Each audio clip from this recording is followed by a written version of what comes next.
For the team interpretation! Sino may gusto? Sino sa tingin nyo ang nag-champion? Once again, we have City and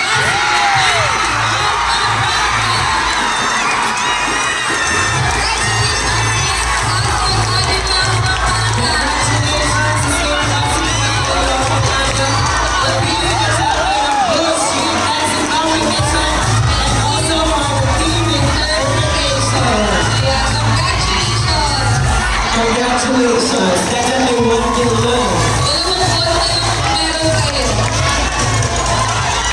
Congratulations!